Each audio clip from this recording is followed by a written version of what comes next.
lore heads, and welcome to The League, exploring the League of Legends lore from A to Z. My name is Rebecca. And I'm John. My name is Mark. And today we're talking about the third and final act of Season 1 of the Arcane series, which came out last weekend. Now, have either of you had the thing that I've been having, where I'm like, oh my god, Arcane is over. Now what are we going to talk about? And then, like, forgetting that we had, like, 100 fucking champions left. I mean, kind of, yeah. I think we were saying it's nice that we're going back to Jin, but it's going to be real strange when we hit things like fucking, like, I think Kha'Zix. People like who have really old and bad lore. It's going to be, how about fucking night and day, right? Yeah, I mean, the next 2 weeks, we're going to have Jin, which will be fun, because he's also involved in Piltover, and we can maybe speculate on how he could be involved in the Arcane universe. And then we have Jinx, and we could talk about how, you know, how does her old lore fit into what we know from Arcane. And then we just entirely get away from all of that. So it's going to get weird, I think. Yeah. I guess we've got Ruined King too, which we might, you know, I guess maybe we'll do an episode about at some point. Yes, I haven't started playing the game yet, but I feel like I should have been taking notes or something.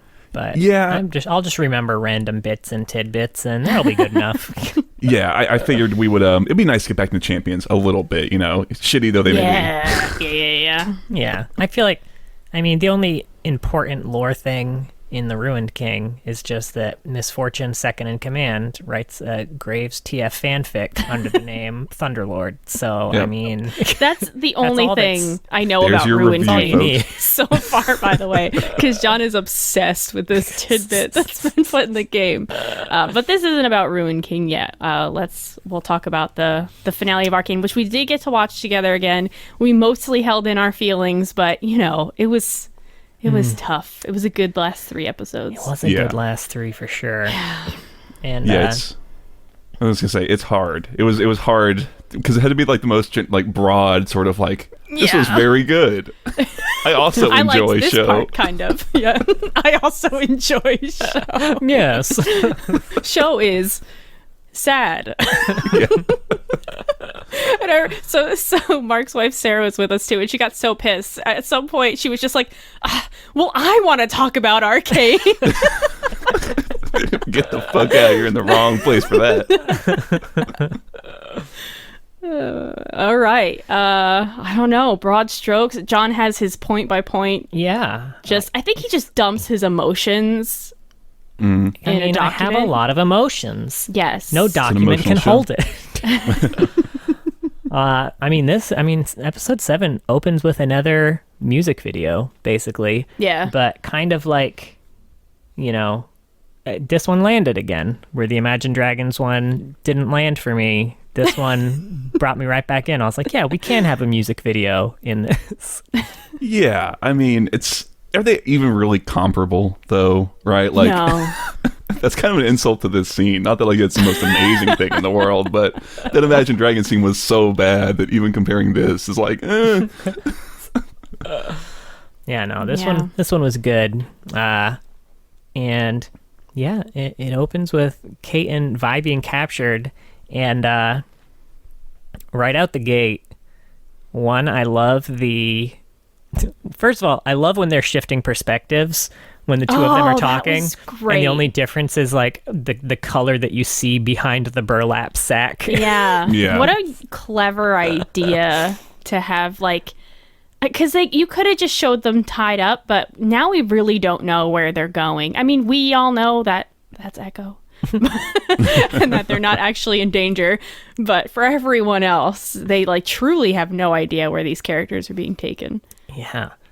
And like having Kate also start out like so mad at Vi, like, oh, I knew I shouldn't have trusted you. Then like the second Vi gets pulled out of the room, she's like, wait, no, sorry, I take it back.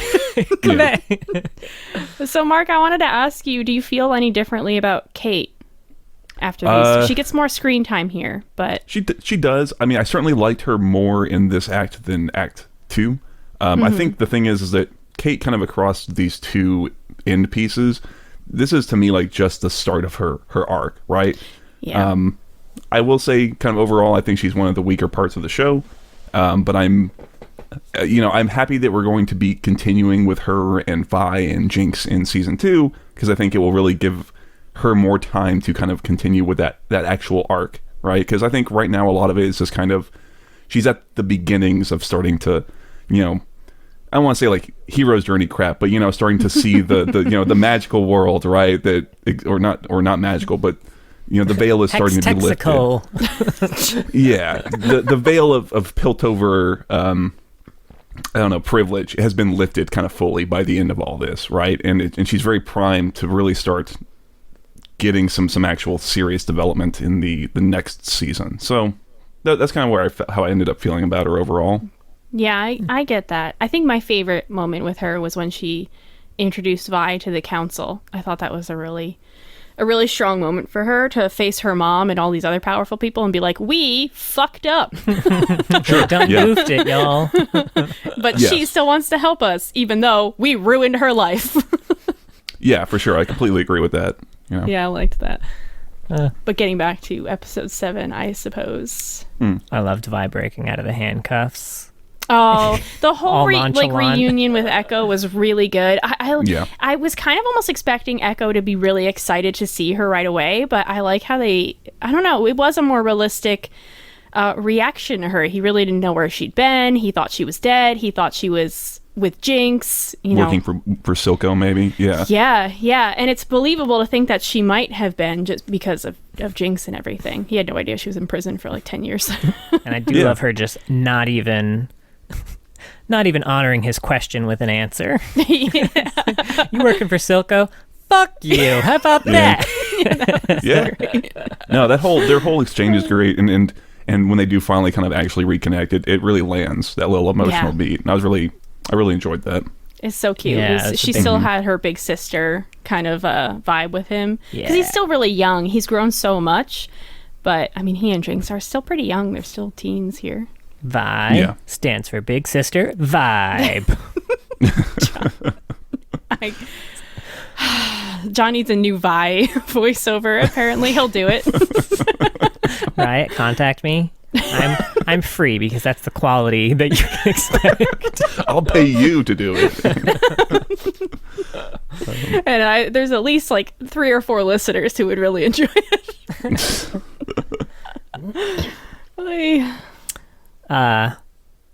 So we get a lot more Singed kind of in this episode too.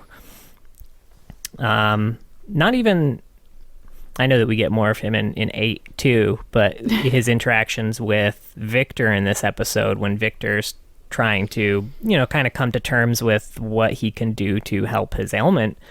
And there's a line here that I liked from Singed, where he's like, love and legacy are the sacrifices we make for progress. And that hits real hard too, knowing that he did have a daughter too, and that he lost that at some point, probably due to his crazy experimentations. Yeah. I thought it was interesting that he said he parted ways with Heimer. I thought that was interesting that they at one point worked together. Yeah, I want that prequel, just like an episode of it. I think that would be really neat, just to kind of see what that was like. Singed is a very interesting character, more interesting than I thought he would be, because he's obviously not a good guy, but he's not an outright villain. He's no Silco. I don't know. He's really, really interesting to me. Sure. Yeah. He's not like you said, you would expect that he's very going to be one note, Dr. Mengele type, just complete wackadoo, but is a little, he doesn't get a ton of screen time, but the screen time, anytime he's on screen and doing stuff, he just captures your attention, because you just want to know what this guy's about and what he's going to do, Yeah, he's definitely one of those like greater good scientists. Like no matter what sacrifices have to be made, like fuck it, it'll be worth it probably. Yeah, which is very Zahn, right? And it's nice to see that start to get kind of developed and established more for that area, because most of this like Arcane doesn't spend too much time with that idea. It's a lot more about the sort of the more class struggle with Piltover. So it's nice that they're kind of establishing more of that undercurrent, and I do kind of hope that maybe that develops out even more in season 2, maybe. Jumping ahead a little bit kind of on that note, well, maybe people figured it out before this, but maybe I'm done. dumb. Now we know why people weren't calling it Zon, because it literally wasn't called Zon. Silco's the only one who used that word. Yeah, there is no Zon. There is just no Zon. Upper City and Lower City Piltover, and the whole series is Silco fighting to get Zon recognized as a real thing. Yep, that flew over my head, my B. Oh, interesting. I kind of picked up on that when he was having that little spiel to Vander in episode 3. Kind of speaking about it as like a goal, right? But that's interesting. Yeah. I just never put it together that that's why it wasn't called Zon yet. Yeah, especially knowing that the name Zon came from its original name, which I don't remember what that was now. Oshrazon. So like something like that. Yeah, so I'm assuming if they ever touch on it, I'm assuming that's where he's getting the name Zon from. Yeah. But, yeah. It's one of those things where coming into the show, knowing nothing about League, you probably had a little bit of advantage here. I think so, honestly. Yeah, that's exactly what I was going to say, is you're kind of hamstrung. Yeah.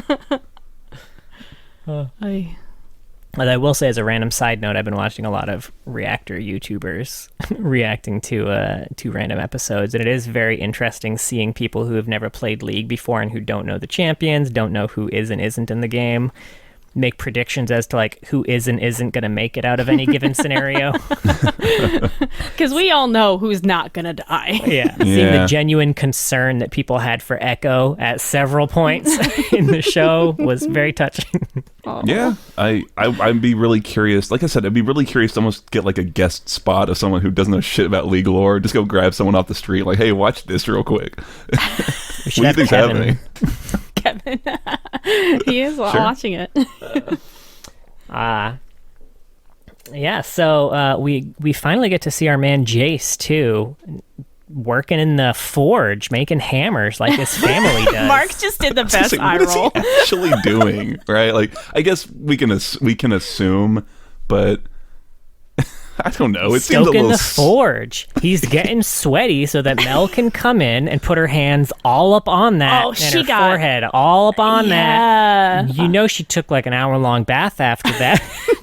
That grime. Girl, your makeup's all smeared. Sarah made a good point, actually, because we were watching this, and he is beefed up when his shirt is off. And then the next scene you see him, he's back in his uniform, and she's like, well, his arms are like 50% smaller. And they are, like, he like shrinks down. He's in like a corset, like a full body corset all the time. There's an anime, I don't remember the Japanese title, but the English translation is How Heavy Are the Dumbbells You Lift? And there's a character on it. It's all about weightlifting. There's this character on it who looks like a normal dude, and then he takes his shirt off and becomes this massive hulking monster, and it's kind of like that. That's what it felt like. Yeah, I mean, it was nice to see a different side of Jace here. I feel like I would like a reason for why he knows how to fight people with a hammer. Yeah, I completely agree with that. I think because he seems like a squishy science boy. Exactly right. Well, I will say I give him a little bit of leeway, given that, like, I mean, if you guys know blacksmiths in general, like, a lot of them are pretty fucking yoked. So, I mean, there was a lot comparing him and Vi's fighting style. He was a lot more like wide swings, raw, like broad strokes. Like, I hope this swing connects. He had a few surprising finesse things, but not enough that I was like taken out of it. But like, yeah, I mean, if you've got a hammer that's magic and you've got muscles like fucking Jace's, you're gonna do some damage. Yeah, I would buy that more if they were fighting something that was slower. Like if he was like have Vi deal with something that was really fast and required a little bit more skill. Because she's been really well established in terms of her abilities, but with Jace, have him fight something, kind of like from his story, like a big hulking metal minotaur type that's slow and just, you can kind of brute force through it. I think that might help sell it a bit more. Yeah. I think that, and then also in this scene of him doing his shirtless workout, the idea of him being the leader of the council felt a bit abbreviated to me, I guess, because it seemed like, he's just kind of the new kid on the block, and while he's with Mel's assistance managing to kind of make these political deals, it felt kind of like, oh, I guess he's running things. I mean, leadership is certainly something that, whoever just steps up and starts leading, I could see becoming the leader, right? Like, he's the one who's kind of always taking charge and doing things, and people, I think, will naturally kind of follow that. But, there's things like this that like I kind of, after all of it, I wish maybe we had like 5 more minutes on each episode to just help a bit of these things get a little bit more room, you know? Yeah, I'd have a hard time believing that all of these people would just sit down and let the new guy run the council after convincing them to have their 200-year-old usual leader step down. Yeah, it's very weird. It's the kind of thing where, like, if Jace were at any point to be like, this is something that's going to happen, or I will shut down the Hex Gates, maybe that's something that Jace wouldn't do, but I could imagine all the council members being like, fuck, well, fine for now. Yeah, but yeah, it's a beat that we don't really get.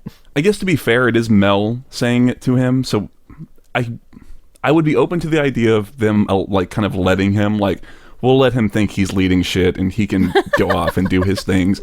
But you know, if he ever does something that we really don't like, we're not going to actually listen to him. And Mel's, at this point especially, is still kind of working to push him in certain directions. So I could see that being kind of the explanation for it.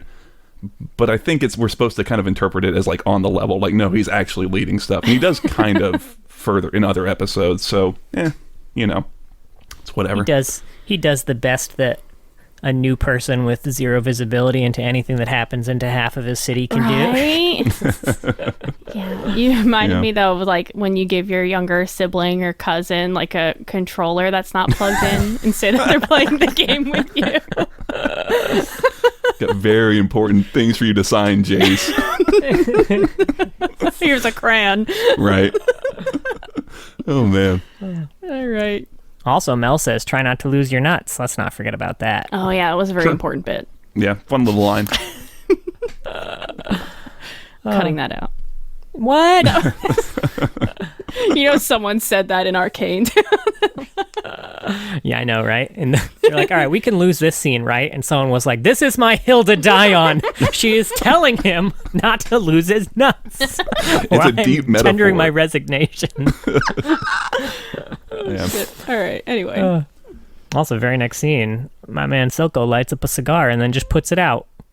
Yeah. Half a second later, just lights it up and then puts it out. You felt so deeply about this moment that you, 1, said something when we were all watching it together, and then 2, had to write something down on your second watch. I noticed it again on rewatch.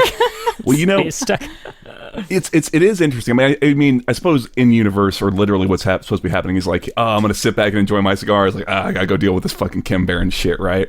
But there's, in my mind, a nice little visual metaphor kind of playing throughout this series around smoking, where, so when Vander's leading things, he's got his pipe, right?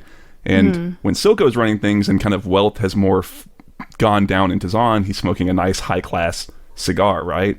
And then, you know, skipping ahead to the end of 9, you know, after Silco's gone and, you know, there's not really anyone leading, what is Savika trying to do at the end? She's trying to light the cigar, right? And I think that's very much speaking to, like, you know, power vacuum and her maybe trying to lead but maybe not being able to. And that other Kim Baron guy, Finn, right? What is he always doing? He's always playing with his cigar and trying to light her. I don't know, it's, in my mind, I thought that was kind of a nice little, like, oh, here's kind of talking about power in Zon, right? And our way of showing who's in power and whatnot. Plus he's got a Jinx ashtray. Which I really like. I'd like one, and I don't even use ashtrays.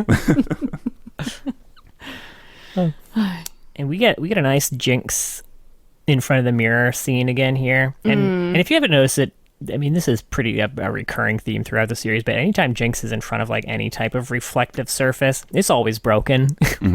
Whether she's like looking at a reflection in like a crystal and getting all the refracted things, like her mirror, which is always broken, like there's always reflections of Jinx broken into a bunch of different pieces, which is a kind of nice touch. Like I said in the last couple episodes, they're paying attention. They're really thinking through what's happening on screen throughout like the scenes in this show. It's not just there, just like there's not just a mirror or whatever. It's like it's always trying to tell us something, right? Yeah. I feel like that's tough too, because they're paying so much attention that it's also very hard, like anytime you see anything, it's like, all right, well, surely they saw this and it's intentional and this is what it means. Whereas, like, there are certain times, I'm sure, where it's just like, oh, no, that was just a thing. That was just a thing that happened. It didn't mean anything. Well, you know, but because they pay so much attention, it makes the whole series rife for tinfoil theories, which, I mean, I'm always a fan of. So. Sure. I mean, and sometimes, it's interesting, because any piece of work, sometimes when it gets out there, you can find things that, even if the author didn't intend it, can be really strong, like, reads of meaning and metaphor and all those types of things. It's interesting, right? I'd be curious to have, like, someone from maybe Fortiche and or Riot come in and be like, yeah, this was intentional, this wasn't intentional, but hey, it works, so. Yeah. We get a nice little tour of Ekko's lair at this point, which is cool as hell. You got a little baby Vestaya chewing on his daddy Vestaya's big metal claws, which was adorable. You get Ekko's, I guess, first wall of loved ones, since this is, I guess, pre-seconds. I don't really know where the timeline lines up on this one. He doesn't have his thingy yet. I don't know what he doesn't have his Z drive. Z drive. I can never remember the name of that thing. So, presumably he's going to paint himself another mural at some point. But we get to see his first mural of lost people, which is always sad. Yeah. I'll be honest, I frankly assume that this is going to replace that mural. I don't think we're going to get that Seconds mural. I think they that's a strong image, and I think they decided they wanted it to use it, and so this is just going to be that. I will say, I like it. I wish that mural had a lot more faces on it, and a lot less of, like, Vi and Jinx and like the people who we know, like, really front and center. And I thought it would have been really, because, like, one thing that's happening in that scene is he's trying to convince Vi, like, no, powder is not powder, it's Jinx, you gotta understand. And I thought it would have been really powerful for him to, like, start pointing to a bunch of these faces that we don't know, and, like, Jinx killed her and him and her and him and her, and just, like, really kind of piling on Vi, like, shit has changed in 10 years or whatever, right? Yeah. I don't know. Yeah, I think that would have been good, because definitely, like, it was just them. For the most Vi and part. Jinx were really front and center. Yeah, there were a bunch of smaller ones, but, like, it was clear, like, you have the people with the protagonist hair on there, and then a bunch of brunettes. And then a bunch of brown-haired losers in the back. It's old bald dudes. I don't even know them. They have brown hair. Like us normies. Yeah, this whole area is very cool, though. What Ekko's doing, because one thing we did get from Ekko's lore is that he's taking care of people in Zaun, especially the orphans. He's trying to take care of them, and that's what we're seeing here, is a place that he's given them to be safe. And it's sad considering how early he must have started doing that to kind of build what he has now. Like, it must have been years. So he was probably like 10 or something when he started. I hope that season 2 gives us a little bit more background on Ekko, because he's great, but he doesn't have a lot of screen time, I would say. So I hope that his parents are still alive, because I feel like that's a really big part of his story, and I'd love to see that. I know Mark's making a I think they're fucking dead. I don't know. This was kind of my worry about Ekko being in this show, and I like him here, but I really genuinely believe that we're going to jettison all of that Ekko lore, because I think that there's no way he was doing all this crap while also having his parents around. I mean, I guess you could, but I think it starts to make the character feel really busy too, to have, like, he's leading this underground Firelight gang who's fighting Silco's operations, and then also he goes home to his parents and has a sweetbread or some shit, like. I think because I feel like they established he sees them for like 10 minutes a day generally, so I don't know, I could kind of see it still working, but it's tough too, because like they definitely established Benzo as such a strong, like, father figure towards him early on. He feels older in this show than he does in like game 2. That's the thing too, is that in that lore and in game he comes off as a younger individual, so the idea of him kind of still living with his parents and them still kind of trying, like, hey, you should go apply to be an apprentice, feels more natural, whereas here he's like, I'm a grown-ass man, I'm going down to my shift with the Firelights, I'll see y'all on Thanksgiving or whatever, I don't know, time to save the lanes. I don't know. I didn't hate Ekko in here. My concern is just for the other lore, and I don't ever want to argue that they should be like super beholden to the existing lore, because Arcane's really fucking good, and if they have to tweak shit and change shit to make Arcane good, I'm kind of open to it. But it's a balance. They better not take that fucking story off of Universe. I don't care if they mark it as non-canon. Believe that. It's so good. That would solve so many of Riot's problems if they just had like a non-canon or old lore tag and they just like blasted the Universe page with it. That'd be great. Yeah. And we get a real cool scene with Silco, too, where we get to see the boss come out. Boss. You just get all the Chem Barons around a table, and he just fucking walks in and is like, hey, y'all breathe the air. Yeah. Like, this scene is fucking great. Yeah. So good. God, I think Silco, like I said, Jinx stole Act 2, but Silco for me steals Act 3. I love just all the ways that they handled him through this, because I feel like, you know, he's there's kind of this constant question of like, is he just bullshitting, right? Is he just in it for power? And someone really decided, no, he's got this really strong core of compassion for Zahn, even if it's handled through very nefarious and evil ways, you know. But I just really liked it, and he still manages to be really intimidating and villainous and still be very humanized, I guess I would say. And I really loved it in my life. Yeah, like I could for sure, like, being able to empathize with the villain without ever actually rooting for them is like a very delicate balance. Yes. Like, I never wanted Silco to win, but like a lot of people did on Twitter. But I'm seeing some. I think one thing that I feel like people are forgetting a lot when it comes to Silco is that he did flood the streets with a powerful drug that made people addicted so he could have power over them. So when I see people say like, oh, Silco and Vander were basically the same, I'm like, no. Please don't. Yeah, absolutely. In their relationship with Jinx and Vi, I see that, yes, that's comparative. And Silco's so good. He's such a good villain. And like you said, John, I definitely empathize with him like a lot. But he also did get people addicted to a horrible substance. And does hire almost exclusively children in his factory. Yes, his factory is run by like they got children. Little hands that they're really good at manipulating the alarm buttons. You know, I agree with you, Rebecca. You know, I think it speaks almost to like the quality of how they've crafted him, that you find people hitting that point, right? Where like they can almost sort of see past it. When it's like, well, you shouldn't, right? You should still always kind of keep these things in mind. And yeah, I would never argue that he's the same as Vander. He sympathizes with Vander's perspective, and I really liked seeing that arc with Silco. I guess that was what I really liked is, you know, skipping ahead to 9, that scene with him at the statue is just like, I really loved him finally coming around to like, I can see why you did these things, Vander. And it's like, I just love the general trope of someone like, here's everything you wanted. Here's everything you've been working for. All you gotta do is sacrifice one person, and then that whoever that is saying, "Fuck that! I'll burn the fucking world for that person." I love that shit. It's great. Yeah, Which you get to see a lot in this act too, even between like Mel and her mother, who very outright says like, "Yeah, I'll straight up burn the ground, or burn the world to keep what we have." Like, yeah.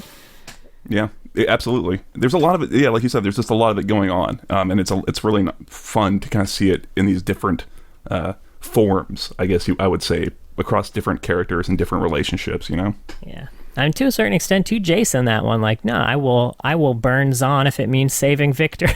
Like, yeah, I mean, you know, it's fun. It's cool. It's neat. It's tragic. It's something a lot of people can relate to. Yeah. You know. Anyway, continue. Sorry, I'm just rambling now. It's okay. That's what this is for. Yeah. I was gonna say another scene I really enjoyed here was the second scene we get of Jinx helping Silco with his eyedropper after she finds out that Vi's still alive, and she's like, "Oh, I was just chasing some dead ends, but turns out they're not dead." It was such like a menacing scene.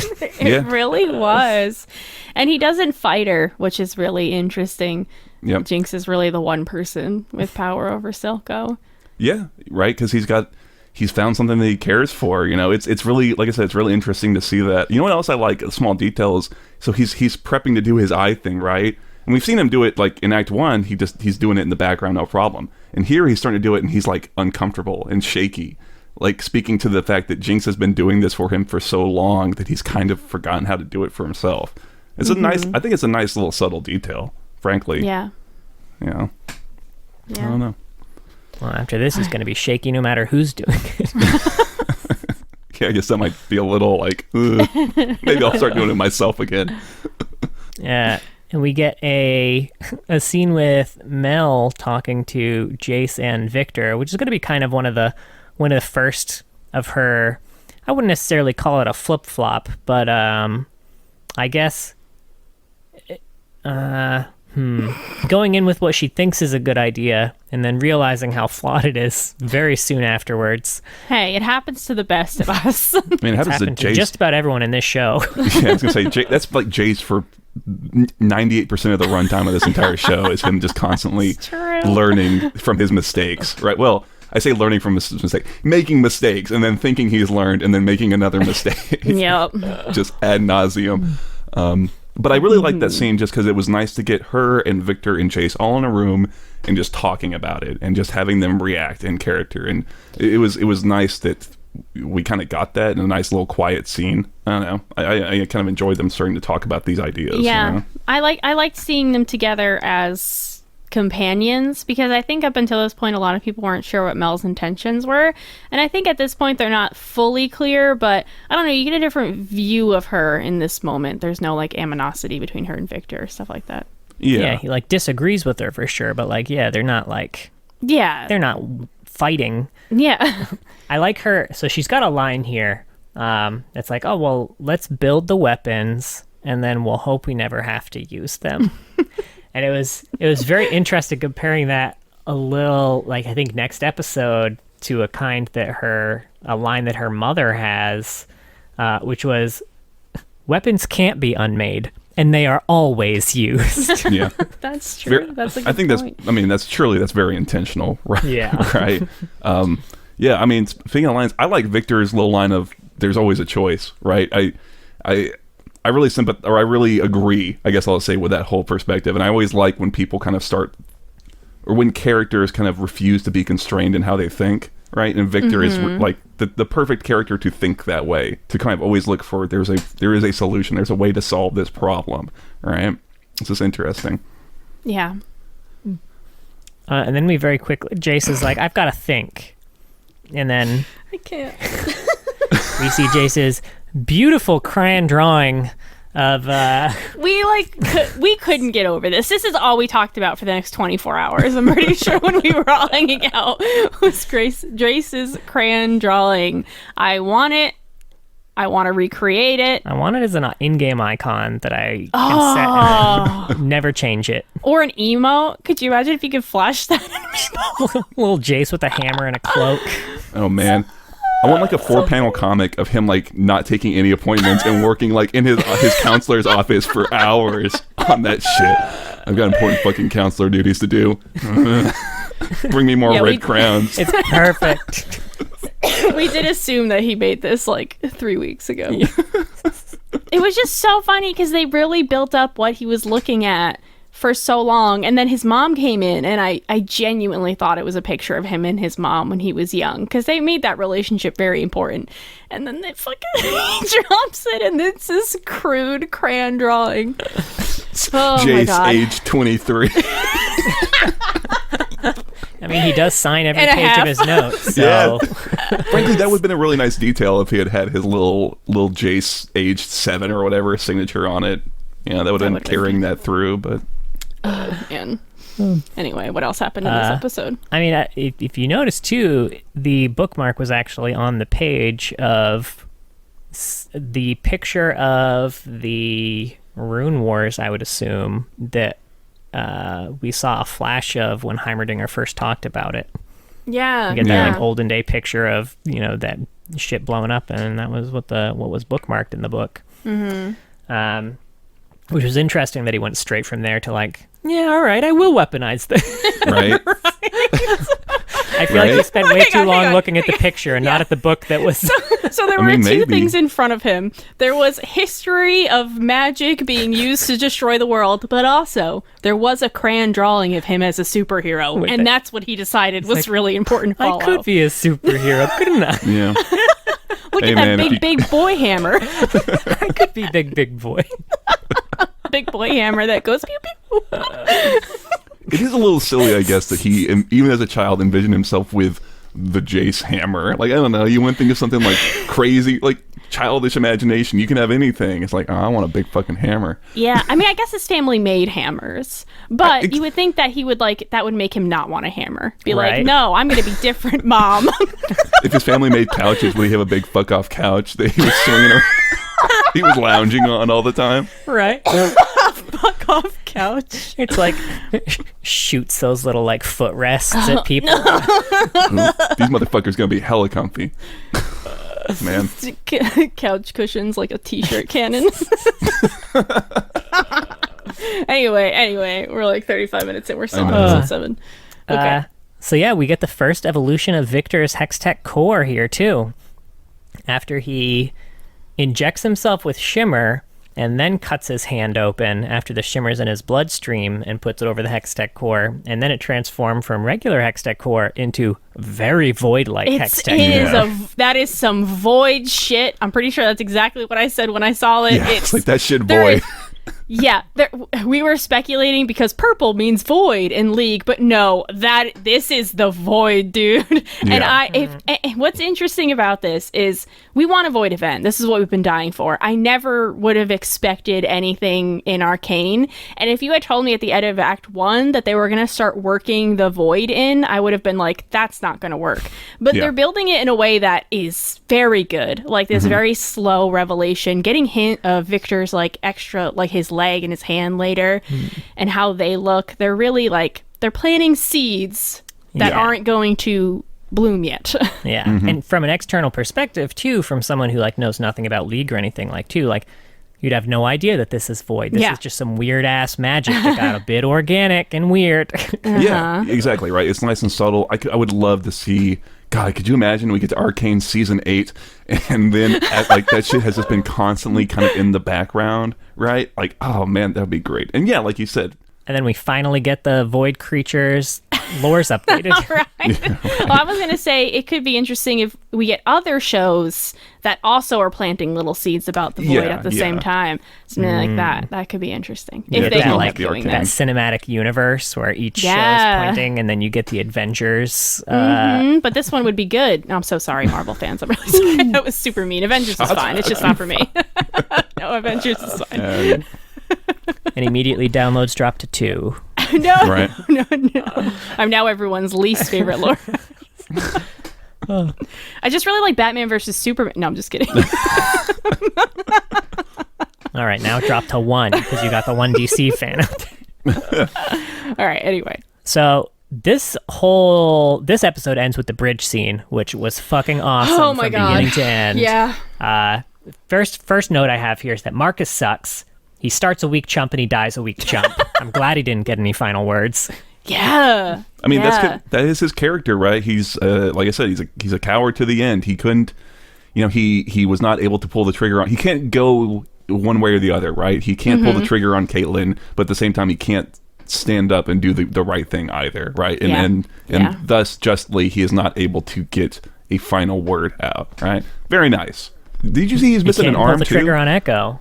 Yeah, I mean, he did, I suppose. I was going to say, he's missing an arm, too, after after that little explosion sequence. Oh, shit. Yeah, it's very... I don't think I noticed that. It's very dark, but that left arm is gone, man. Oh, nice. He got fucked up. Yeah. Oh, yeah, that's the one that the thing landed on. I guess that makes sense. Yeah. Man, that whole explosion thing was so fucking cool. They introduced the firelights really early on. Yeah. And then, so when they're on the bridge, you're like, okay, they must have followed them from the underground, but these are different firelights. Yeah. Yeah, I remember thinking, I was like, what is happening? What is supposed to be happening here? And then it's a nice dawning realization. And they even kind of plant, isn't in Act 2 at some point Jinx is kind of picking apart the little mechanical things? They were flying around during Progress Day. Yeah, there's even a little shot where when Vi and Ekko and Kate are kind of walking along the bridge, Vi looks up at one of the street lamps or whatever, and it cuts to little things flying around it, and I'm fairly certain the sound is their little mechanical wings, just to kind of help give you more hints of what's about to happen. That's great. I loved Jinx up there like a gargoyle too, by the way, spying on them and just talking to herself. All of this was so good. And after the explosions happen, she walks across the bridge singing the River Pilt song from the first episode. Executes one of the enforcers. It's a cold blood. It's like poetry. It rhymes, right? but it does actually. That was it's really a good. deep cut, Mark. He wasn't wrong. That's what good things should do a lot of the time. It's he just didn't do it. But yeah, fight scene here. Yeah, though Jinx and Ekko's fight scene. Holy shit! It's devastating. It is so fucking good. Have you guys ever seen? I'm pretty sure you haven't, Mark. Have you ever seen Hero? You may have made me watch that actually. No, I made you watch Legend. Oh, okay. Like that. Is that like that Jet Li kind of historical film where he's going to kill the emperor? Or where he's trying to kill the emperor, but to get close to the emperor, he has to kill the 3 top enemies of the emperor. But there's one fight scene from that movie where he and the other guy are just playing out the entire fight in their head. And you get to see a fight scene, but it's not actually happening. It's just happening in their head. And then when the fight scene actually happens, it's just over in a second. They've played it through. They know how it's going to end. They go through and Jet Li wins it. But this had huge Hero vibes on that shit. It was so good. I've only seen it once, and it was a long time ago. But it makes me want to watch it again because I love beautiful. I love that. I love the idea of referencing some childhood game that they played and bringing it back to like the tragedy of what's actually happening. It does make me wish. This is what I was saying. I wish we had like 5 more minutes in other episodes because I would have loved to have seen them spend a little more, like just Ekko and Powder spend a little bit more time in Act 1 to really kind of drive home how sad it is that this is where they find themselves, right?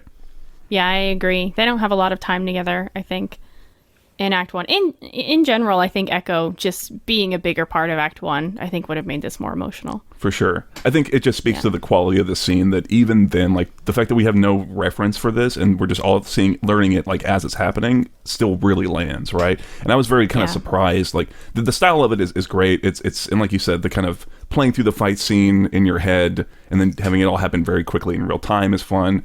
And I was very surprised at that sequence where he's kind of got her pinned and their eyes meet and it's sad, and I was really surprised at how much it made me feel sad for what was happening, because I was like, this is cool and all, but it's like, man, this is actually very tragic, Yeah, and I don't know if Ekko's like killed people at this point, but you very much got the feeling that he might have been able to kill her if it wasn't Powder. You know what I mean? No one else.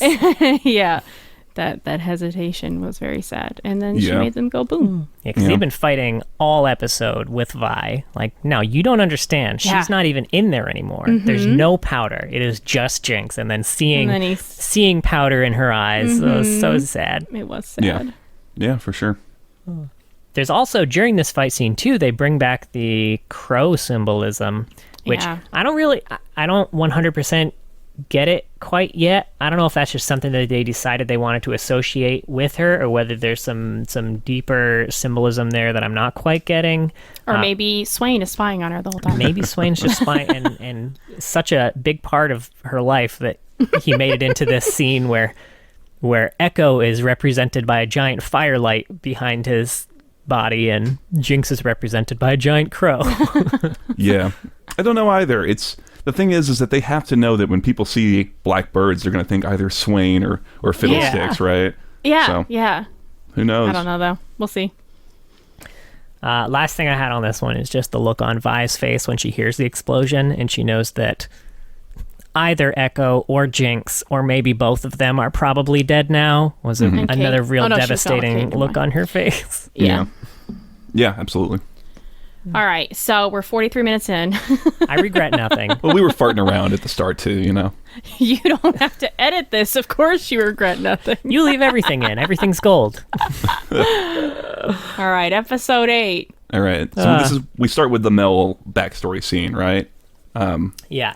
Yes, this is a neat was great. Little one. Yeah, it was. And we get a real good quote that's going to be called back later, too, from Mel's mom here. They said, "Your brother thinks he can talk his way out of anything. He fancies himself a fox in a den of wolves. But if you want to survive in this world, you have to be both a fox and a wolf." Yeah. And then Mel's brother dies. Yeah, it's true. Okay, so here was something I noticed. So her mom, Ambessa, comes in dressed very Noxian. Mel is not dressed like a Noxian at all. No. So does that imply that she was acting as a spy in wherever it is that this is? that they just took over? I was wondering if that's what was trying to tell us.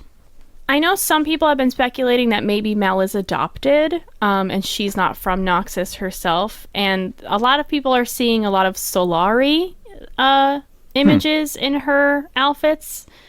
So interesting that she came from there. I honestly don't know. I could see Mel being adopted just because Noxus takes over so many areas for her to take a child. I could see that. I could also see her being like a war mason that had a connection with the girl that got brought in by Ambessa. Yeah. That was kind of my read on it, but the Solarian thing is interesting, especially with kind of the weird thing that happens at the end of episode 9 with her. Yes. Mm-hmm. Which is obviously going to save her life because Mel's not going to die. Stop it. Mel has another line here too where they're talking about someone that they want to install, I guess, into power here. And she said, we should have someone with a kind, fat face, clever enough to charm her subjects, but pliable so we can mold her. Which very much sounds like Jace foreshadowing. This is exactly what she did. Yeah, this is, again, why I think this is trying to tell us that she's doing the exact same thing even as a kid in this other place, is that just her whole life, this is what she has been trained and taught to do, Yeah. Another good line from her mom here when they're talking about having to kill that one girl. It said, we can kill her now, and then only one must die. Let her live, and we may need to kill thousands. It's a very interesting, view of, the Noxian mentality, which is still ultimately focused on preventing bloodshed in the most bloodsheddy way possible. In the most badass fucking... I hope Noxus is developed more in season 2, because as of right now, if I were an outsider, I would be like, oh, Noxus equals bad guys, which is how I did used to feel about Noxus, and not that I agree with all of their ways. Obvious, I do not. But yeah, there's definitely more going on in Noxus than just this. I trust. In general, I trust Riot and Fortiche at this point. They seem to have gotten, at least when it comes to this, the rest of their lore, who the fuck knows? But with this, they seem to have really, really gotten a firm grasp of the idea of nuance when it comes to people and organizations and all that jazz. So I was going to say, does this go directly to Silco getting onto the bridge? Is that kind of the immediate next scene? Pretty much. I do think that there is... we do get a quick... When Mel wakes up, she's just in bed with Jace, which I also thought was funny because the last time we saw Jace before that was him saying, I have to go think. And then, that's not where you go think, Jace. Yeah. But yeah, then we go to Silco on the bridge, and we find out that fucking Jinx's pickpocket skills, again, over 100. Yeah. For sure. Silco, I really liked his reaction to seeing Jinx because it reads as very genuine, panic and concern. Yeah. And I really was starting to okay, interesting. They're really maybe going to make him actually really care about her, because I think it's still kind of up in the air at this point. But again, there's just nice humanizing touches with the characters here, and him in particular, Yeah, I was definitely wrong about where their relationship was going to go. I thought it was genuine at the end of Act 1 and that he would eventually... just be trying to manipulate her, but that's not really what's going on. Yeah. And then when I like too when he brings her to Singed, we first get a shot of Singed's lab, just kind of singed by himself in his lab. And the first thing he's doing is just peeling a flap of his own skin off his face. I did not notice. Is it one of the I thought it was one of the bandages that was probably how you get a bandage on a wound and it starts to kind of get scabbed over and you got to rip it off. I took another look because I was curious about that, but I think it was just his face. Oh man, I'll have to take another look. Yeah, it just looked like a flap of skin, because when he put his thing back up, it didn't even look like he had bandages on the spot that he had just covered back up. Yeah. Interesting. But then, Silco pops in. He's got some shit to do. One thing that I found was interesting about the scene. So we know how much Singed's experiments can really fuck with people's psyches. Just pretty much everyone he experiments on just fucking breaks. So it's interesting to see. And Jinx at this point has been through, I think, enough tipping points in her life to be completely gone, and it would be justifiable, I would say, for her to basically just not be in there anymore. But I like that even after being on Singed's operating table and after all the other shit, like, obviously, yes, she has some demons she's got to work through, but she's still in there, which is impressive. Sure, it's a fair point. She's a tough motherfucker in, all things considered. I thought it was just kind of a fun little line where he had to drug Silco for his sanity. Yeah, I was going to say the exact same thing. And he's just like, I had a daughter once, trust me. Yeah. Knocks him out. Yeah. That was Sure. great. I mean, in general, speaking of Jinx's sanity, I think I loved how the insanity kind of sequences through this and kind of a little bit later on. Everything gets ratcheted up they cranked it again. It's really started, like, she comes off really unhinged, and I really like that, because in Act 2, it's like, oh yeah, she's kind of crazy, but, like you said, you could see her getting pulled back to being Powder, right? Especially in that reuniting with Vi. But after all this shit, it's like, man, like I said, got a lot of demons to work through. You know what I mean? Yeah, and I don't think she's ever gonna work through them. No. And I mean, if Caitlyn looked like Caitlyn looks when Jinx looks at her, I'd be scared of her too. Jinx's version of Caitlyn is terrifying. Oh yeah. Yeah, that was true. That was just a fun detail in general for them to play with, right? Like having her see like those expressions on her face and seeing Singed as Caitlyn and all that. Like, this is fun. It's a lot of fun that they had there.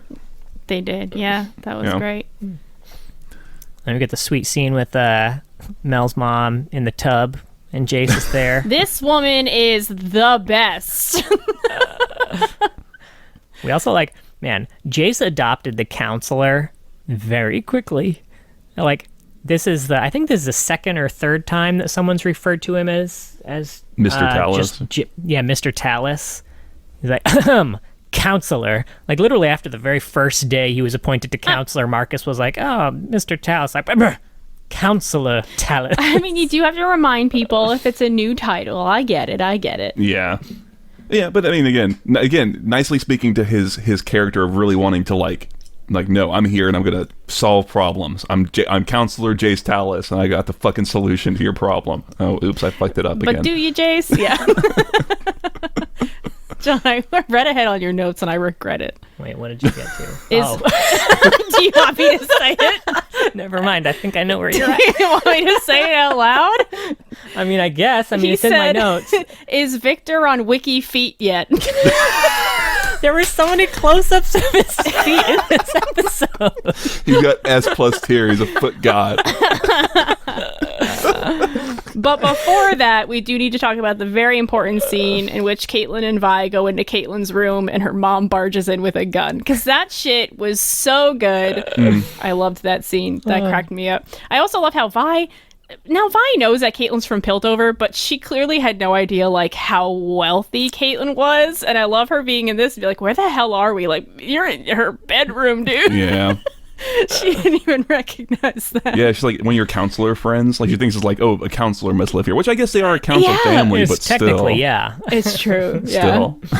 My mom is my friend. It counts. Yeah. I'm really interested in learning more about Caitlyn's parents. I hope they're also in Act 2 or in Season 2 a little bit more. Why are you giving me that look, Mark? Well, I think her mom is oh, you think they're dead. Okay. This was one of those things that I was curious if was going to be retconned. Yeah. Or if it's just evidence that whatever happened in the final scene, Mel was going to be able to protect some of the people at least. But yeah. Well, if anything, her dad will still be alive, right? Yeah. Yeah. I mean, they it just certainly seem wouldn't like be beyond them to retcon something like that. Like, instead of searching for parents, searching for dad. It wouldn't be a big retcon. I think they're more understanding than I would have expected or given them credit for. And it's an interesting look at parents in this kind of situation. You just wouldn't expect them to have any redeemable qualities, really. But I think that they especially do. Pilty parents. Yeah, exactly. I did like too when... Oh, go ahead. I was going to say, with how much her and her mom kind of butt heads, right? Like,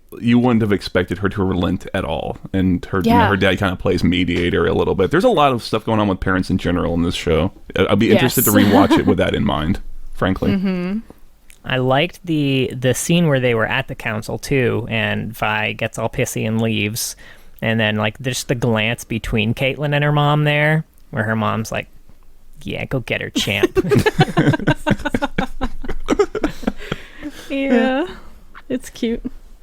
Yeah. Well, that council scene's kind of interesting, too. I guess I was a little surprised that... It's interesting. So Vi has her little, I don't want to say outburst. It's kind of an outburst, I suppose. I thought it was interesting that she was at the point of willing to kind of, I guess, almost sacrifice the Undercity for the potential of saving Powder, right? Like, she was kind of saying, yeah, we need to go to essentially war, right? There's no diplomatic solution, which is also interesting because she's also wrong, right? Like, we know ultimately from 9 that there is a diplomatic solution, and it just requires...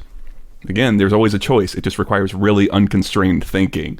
You know, it's just kind of interesting the way that these the character motivations are starting to kind of run against what you would kind of expect. Because you would think that she would be like Ekko, like, oh, well, we need to protect the Undercity. We got to protect Zon, blah, blah, blah. But no, it makes a lot more sense that she's willing to... I do think her priority was just taking down Silco, which would... help Zon ultimately. Like, Silco should not be in power in Zon because of how he's treating the people. I'm sure it was she wanted to kill Silco so she could get Powder back, but also Silco just like shouldn't be in power there. That's certainly true too, because and she solves everything by fighting. She's not going to have a diplomatic solution to shit. Sure, yeah. When Silco even mentioned it when he gave his demands to Jace. Like, Jace didn't haggle those demands at all either. Again, kind of paralleling early Jace not haggling for all the goods that he bought. But like the thing is, Silco has already, kind of made a deal with Piltover and then gone back on it with Marcus. Yeah, but they don't know that. No, That's but true. We also, as viewers, have no reason to believe. Like, it seemed like the only thing that Piltover was getting out of this was he was going to stop production of Shimmer, and he was like, "Yeah, we're doing that. We're almost done." Even like, he has no incentive to actually do that.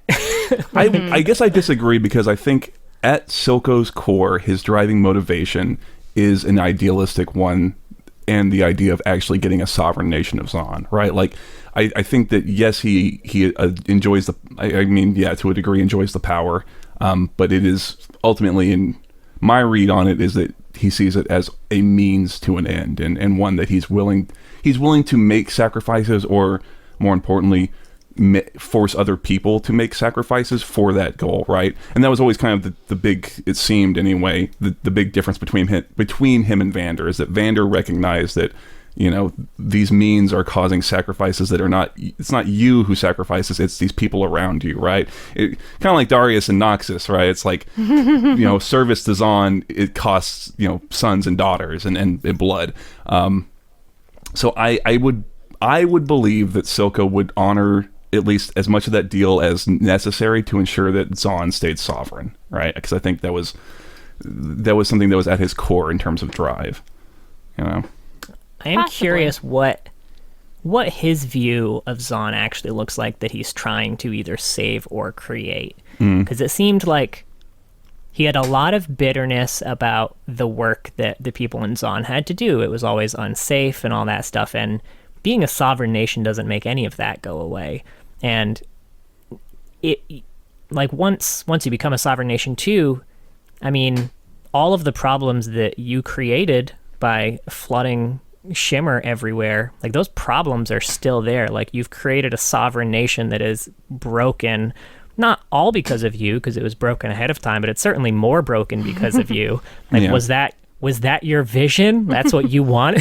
Well, I think that's the thing, is I would say he's almost blinded by it, right? Like, he like you said, he doesn't, maybe he hasn't, or is ignoring, or is just like so like hyper focused on this goal that he has not actually thought about, like you said, what does that look like after? You're just so caught up in trying to get there that I would be very interested to have seen what would have happened, like you said, of, there he is, you've got it all, now what do you do, right? Now what do you do? Yeah.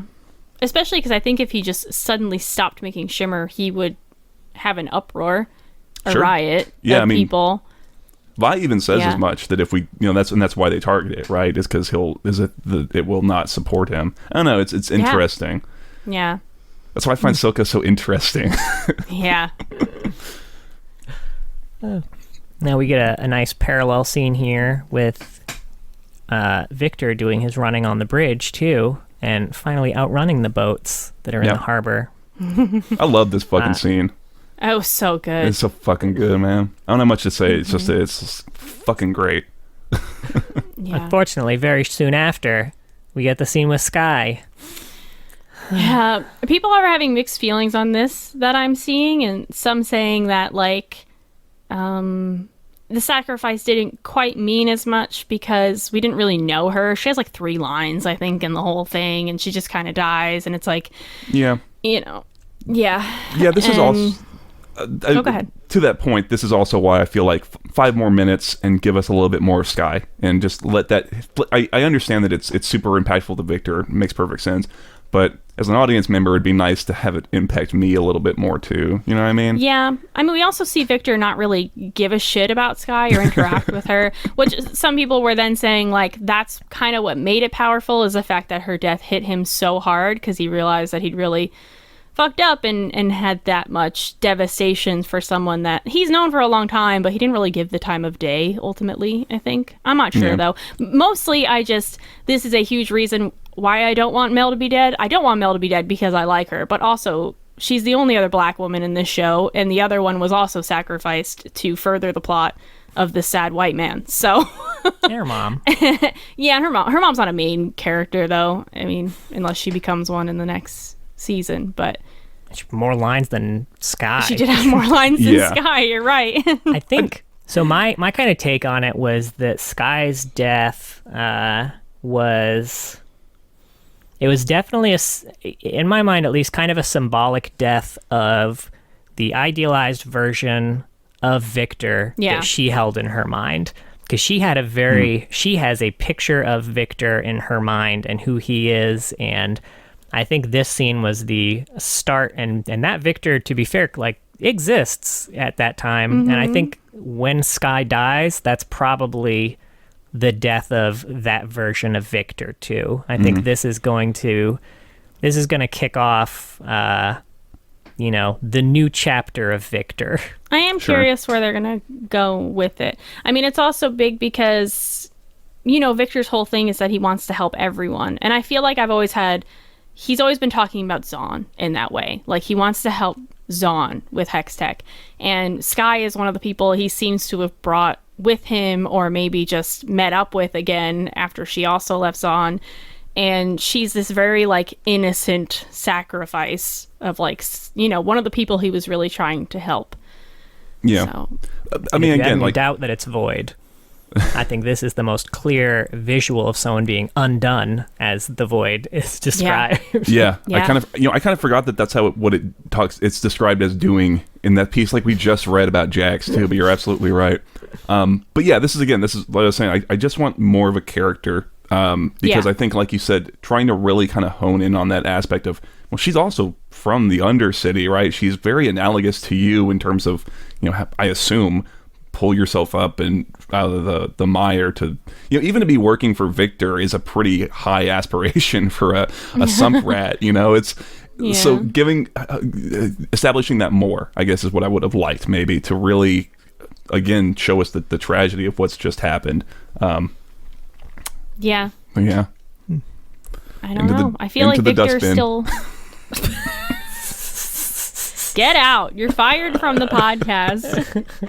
But I think Victor's still Victor in a lot of ways. The Victor that we see in, like, Jace's lore is so vastly different. I don't know how and when we're going to get to that point. But then again, like we were talking about, that was from Jace's point of view after they'd had their falling out. So yeah, I do think Victor is going to stick to the idea of, I'm trying to help Zon in any way I can. But yeah. I don't think there's going to be much change in that. I wondered if maybe he would cut off those Void parts and replace them with Machine, and that would be great. Yeah, because he's not Voidy, and I don't think they're going to change him to be Voidy. It seemed like it would be a nice way of him rejecting some of that and a catalyst to turn towards the, Machine good. Yeah, but pretty neat. Yeah, and then we get the big raid. Another awesome fight scene along with some awesome music here. One question I had, are those Chemtech thugs just hanging out in those suits all the time, just like standing up like, oh, nope, nobody hits this? Because this had to have been the first time that button got hit. Yeah. I like the idea that button gets pressed and they're like, what do we do? I don't know. No one ever told us what to do if that gets pressed.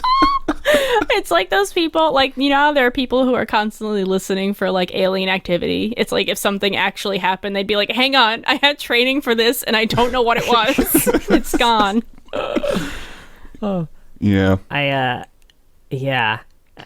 I will say, we talked about this a little bit before, but it definitely seems like as soon as the thugs have to face Vi and Jace as opposed to just the nameless enforcers, it's kind of like the multiple ninja rule where they all get nerfed real hard.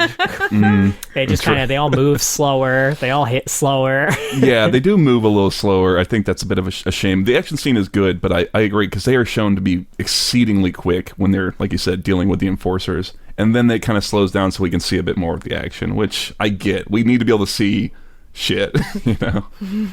Yeah.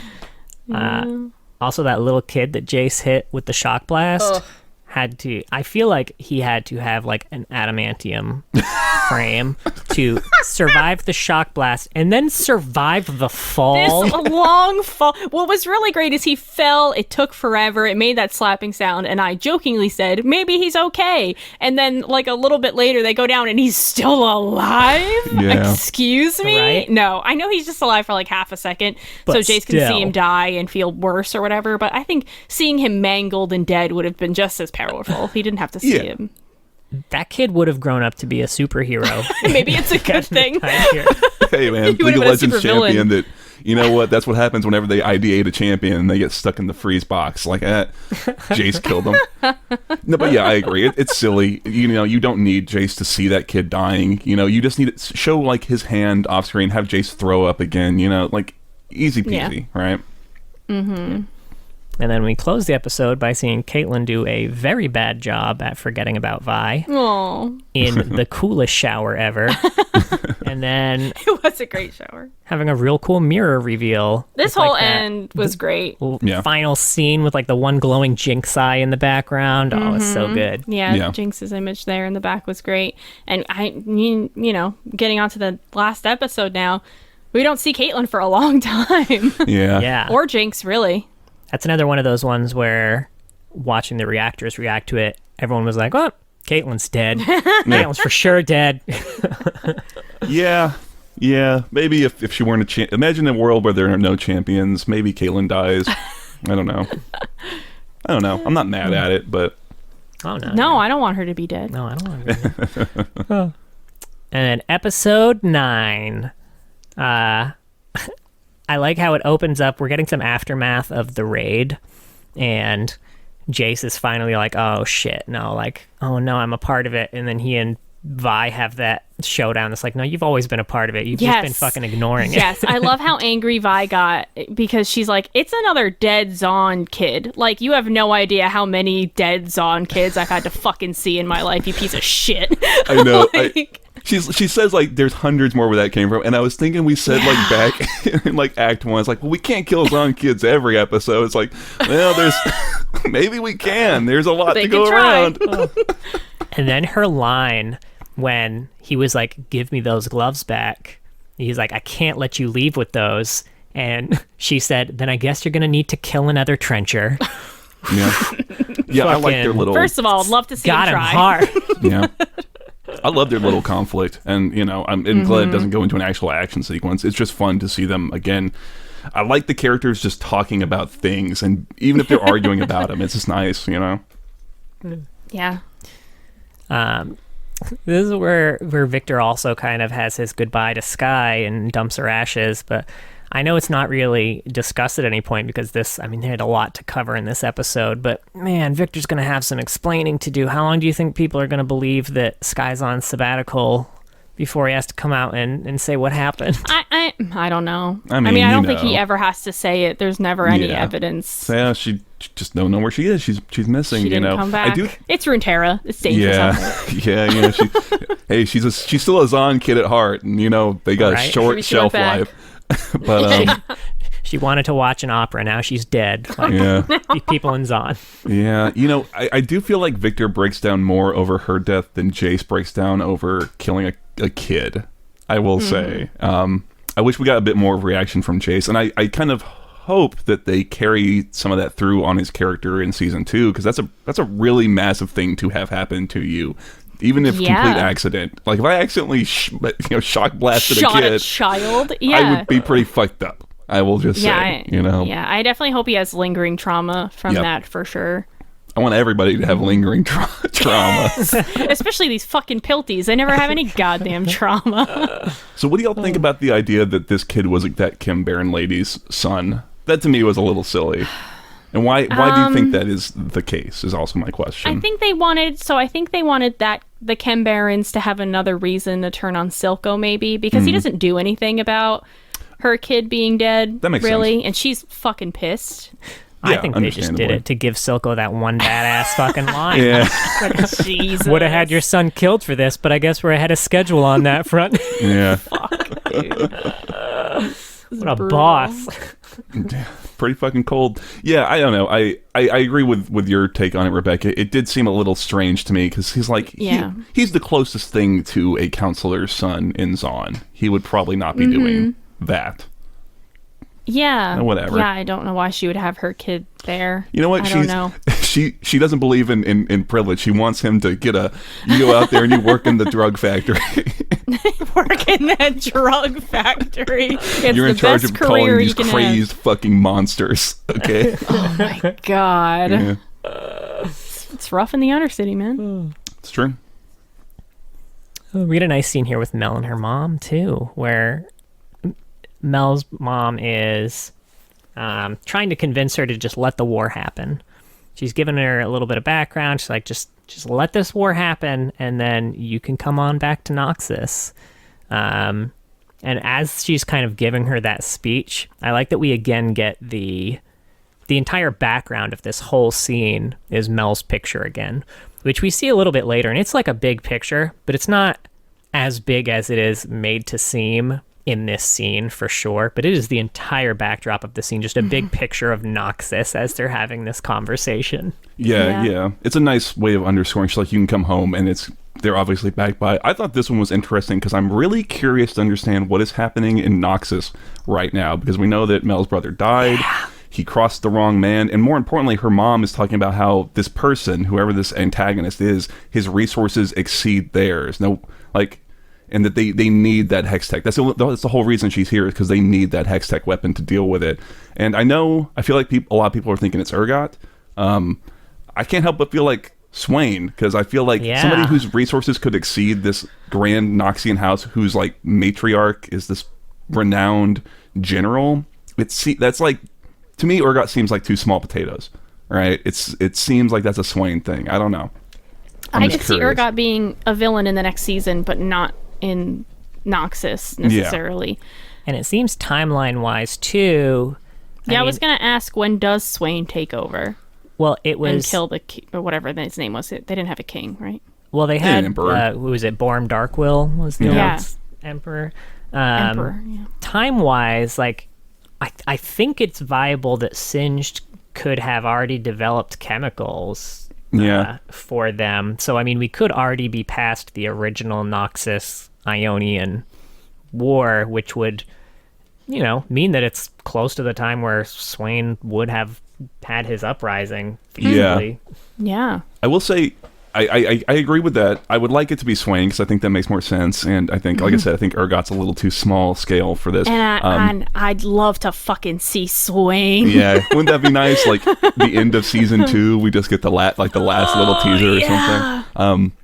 What was I gonna say? I think my only regret or potential it's a shame with that is that I think Riven would be a really strong main character for a Noxus arc, and I think if you're gonna do Riven, you need to have the scene of her getting blasted with singed chemicals. You need that on screen. You can't do that off screen. So I don't know. We'll see. I mean, you can do what they did here.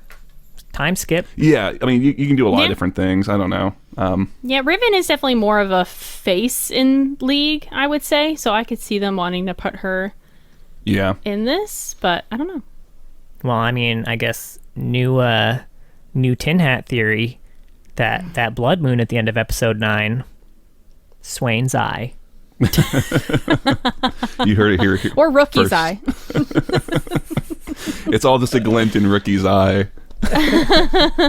So was this also the scene, by the way, where Mel's mother says something about Jace and Mel's like, leave his name out of your mouth or something? I think so. It's interesting because she goes there, full head of steam, right? And is like, stay away from fucking Jace. Like, she already knows just from the way Jace was like acting in a previous council scene. She knows that she's been also whispering in his ears. So yeah. It is, though, nice to get another view of Mel that she actually does care about Jace. You don't know if it's just a manipulation thing, but no, she's this whole arc, right? Like, I mean, that's why I liked her in the previous arcs, is because she had depth and she's not just complete, ooh, I'm just gonna twist and turn these people, and she's really grappling with that conflict throughout this whole arc, right? Is she gonna, will she or won't she, right? Is she gonna follow her family or not? And it's a lot of fun to see her grapple with that, And I really liked the scene between her and her mom too, where she finally like asked her like, why did you cast me out? And her mom was like, well, you made me weak. Every time I had to make a tough decision, I looked into your eyes and I just saw the judgment there, and I couldn't deal with it anymore. Little sad, disappointed girl. Yeah. Once again, everything kind of running in parallel. Like, again, Silco can't take his dream because his daughter, and Mel's mom can't, be the Noxian she needs to be because she realizes, like, having your daughter around, it's like, it's more important. This kid is more important, so I gotta get rid of him, I guess. Very Noxian, I suppose, but yeah, that was very Noxian. But eliminate still, weakness. Yeah. Speaking of parallels, this is also where we get the scene where Victor is about to jump off the ledge, and Jace stops him with the, am I interrupting anything? It's a great Jace impression, huh? Thanks. Riot. Season 2. every single voice credit is just John B. And we get that great Victor line too. In the pursuit of great, we failed to do good. Yeah, that's a fucking banger. It's a nice little silver bullet of a line. And I mean, again, kind of parallel. We get the scene with Jason Vander here, where they're making Jason Silco for sure, not Vander, where they're making the same deal that Grayson and Vander made back in the day, that Silco very much resented the whole time. But like, yeah, they're everyone's got to make the deals to make things work, and even Jace too, when Silco, when he's like, give us Jinx. And he's like, no, take me. It's like, I can't take you. You can't make a deal with the snake and then cut the head off the snake. It doesn't work like that. But it was very much like Grayson being like, no, Vander, I'm not going to take you in. Everything falls apart if I do that. Yeah. Yeah. Do we have the loyalty scene next, or is that before? I don't remember the order of them exactly. Because my notes are sequential, but I have some scenes skipped. Well, I don't have much to say about it except that I really like it. And I really like the depiction of Silco in that as showing fear. I really like that he wasn't just like, oh, yeah, I knew that she wasn't going to kill me. It's like, worried. And I like it. It's, again, nice little characterization. A little humanization. Yeah, and like, I think he was telling the truth there too when Finn was like, today's the day you die. And he's like, well, it was going to happen, so maybe it's today. Yeah. I love the scenes here too between, because we don't get a lot of Heimerdinger Ekko scenes, but I love all of their scenes together. And when he finally sees like the tree, and he's like, why do you do things like this? Seems like there's more efficient things you could do. It's like, well, because it's not enough to give people what they need to survive. You got to give them what they need to live. Yeah, it was nice to see Heimer kind of go out and kind of reacquaint himself with the city and kind of realize maybe some of the ways, very subtly, maybe some of the ways that he has also failed. It was nice that they gave him a little bit of that development too. I like that. Yeah, I didn't realize that they were going to get paired off at the end there. I really liked that was how they ended Ekko and Heimerdinger's story, is that they're tinkering with things together, learning from each other. Yeah. Yeah, it makes me excited for season 2. For sure. Same. Although I do hope that Ekko does create his Z drive on his own still. I feel like that's an important part of his genius. I don't know. Just the Heimerdinger gets him the crystal he needs for it. Breaks into his own lab. Heimer's 100% full on board with magic. It's like, that Z drive sounds awesome, my man. Hype as hell. I really want them to introduce the Z drive in season 2, but like not tell you that it's created, so then there's like a big dramatic moment and then Ekko is able to rewind it. Maybe that's how they'll kill a champion. Yeah, right. Yeah, that would make sense. And we finally get the long-awaited re-showdown between Vi and Savika. I love how Vi is just like, I'm gonna walk in here to kick Savika's ass. Like, that was her only goal. She's not looking for anyone at this point. She's like, I just want to punch Savika in the fucking face with my new gloves. I liked so when it opens up with cowboy music. It's very showdown in the old West style. And you even have Savika. This is the first time that we've seen Savika in an extended fight with her arm, but I fucking love that she has a cowboy shotgun bandolier of vials that she's popping out 2 vials at a time, just like a shotgun, and popping them into her arm. They really went all in with like the cowboy aesthetic here, and I really dug it. Yeah, she's almost got her like costume is very like Man with No Name type poncho, and it's like yeah, exactly. Yeah, it's cool. It's real cool. This whole scene's real fucking cool. I like Vander popping up too as sweet. Like, not like, oh, that's badass sweet, but it's like, oh, it's emotionally sweet, Yeah, that was nice. I think the one thing that I didn't like as much about this one that I liked more in a lot of the other fight scenes is because now that they're both fighting with some sort of like, super powered augmentations, the weight of this one did feel very different. Yeah, for sure. There's more cuts in this one too. It's a lot less of like a single flowing scene. There's a lot of like the editing even. Like there's that one little sequence of Vi kind of like slamming a drink like in between rounds almost. I don't know, and it's I did love that. But yeah, the details are a lot of fun. Her like flipping the table is a nice little like tip of the hat, I suppose, to her song or whatever. But yeah, I get what you're saying. Yeah, this actually reminded me a lot of almost which one was it? If you've played Devil May Cry, it was like maybe the 3rd or 4th Devil May Cry game, like the opening cinematic in the pool hall. Ooh, 3. 3. Yes, it's about to get crazy. Got a lot of vibes there. Yeah, I agree with that. All right, so we're getting to the final scene here, and this scene ending with Jinx again just popping behind someone in the darkness with her pink eye. Yeah, that sounded like she has pink eye. No, her eye is. Did we already make the conjunctivitis joke? You did IRL. Oh, did you? IRL in Meat Space. Anyway. Yeah, so immediately we learn that Jinx is way better at restraining than Ekko is. Vi's not getting out of these ropes. This whole scene is so tense and creepy and really, really good. I was waiting for the "Are we still sisters" line. I wasn't sure if it was going to be in here, and it's absolutely devastating. Yeah, especially with how the scene ends, and it was just all very good. And this is another one where, from a reactor's perspective, it was even more tense because if you're just watching this show knowing nothing about the game, anyone at this table could die. Like, there were so many points where people were like, oh my god, Caitlyn's gonna kill Vi. Or Caitlyn's gonna kill Jinx. Like, oh my god, Jinx is gonna kill Caitlyn. Like, oh my god, Silco's gonna kill Vi. Yeah. Like, there were anyone could have died here. Jinx coming out too with that platter and making the joke about, I went to visit your girlfriend, and they lingered on it so long that I was like, I had this little moment of doubt where I was like, did they kill Caitlyn? Yeah, right. They wouldn't have done that, right? Yeah, I was like, no, they're not gonna kill Caitlyn, but it's, man, they're really. I thought maybe like her mom, maybe. But I will say that was the thing that hit me about that. Is like, because I kind of forgot, because a lot happens between the end of the last episode and this. It's like, oh fuck, yeah, she's got Caitlyn.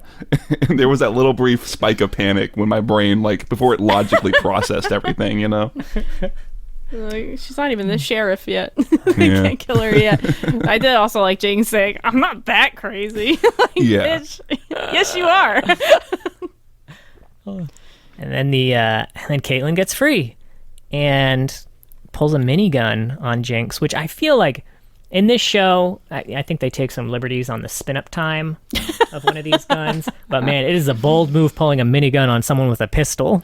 Yeah. Thinking that your shots are going to go off first. Yeah, it's also, with that minigun, I do feel like a lot of the times it's used, it's almost like the bullets are like force rounds. Like, they won't actually penetrate you and kill you, unless you're Silco. They just kind of knock you things away and, out of the way and shit. But, whatever. She's still learning. She's not the sheriff yet, like you said. She's. It was the only gun that was nearby. She had to do what she had to do. Yeah, I would have liked to seen her come at her with the broken wine glass. Just real raw dog style. Ew. I don't know why I said that. You can cut that. I don't know why. I saw the regret on your face afterwards. You flinched at yourself.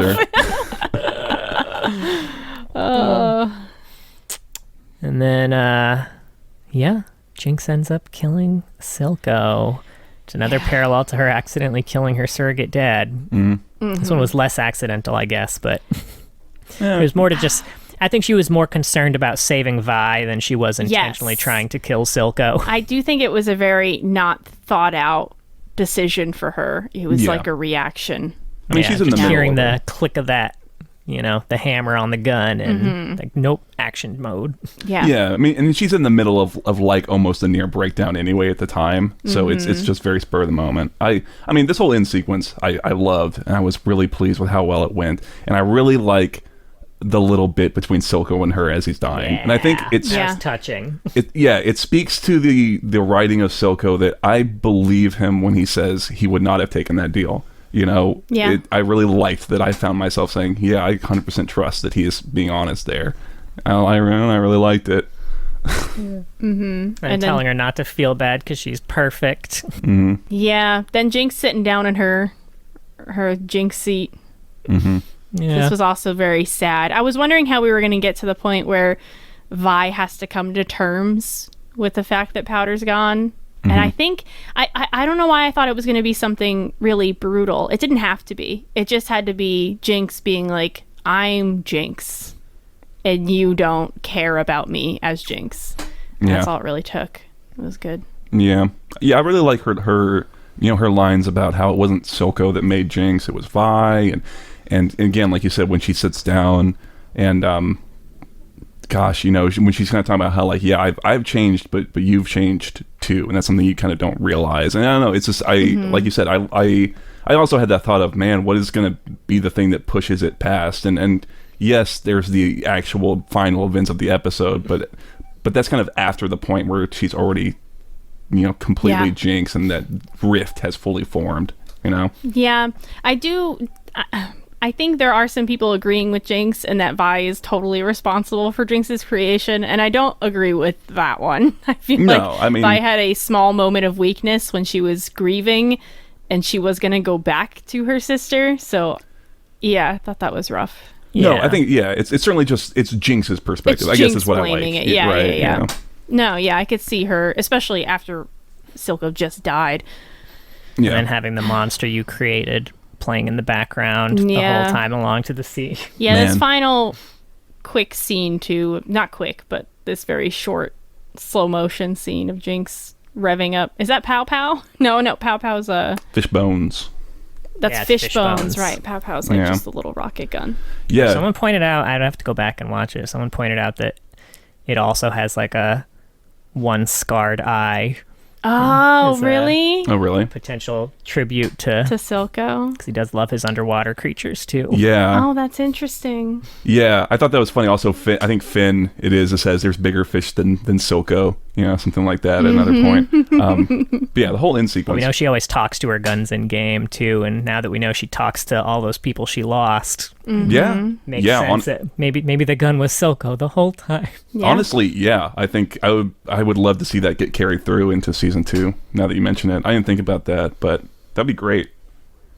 And I don't know, man. This whole end sequence is great. I know it's walking it back a few steps, but I like how Jace kind of very finally at the end realizes like the big problem that he's been having, which is that he doesn't understand the situation, and he's kind of like, you know what? I don't get it.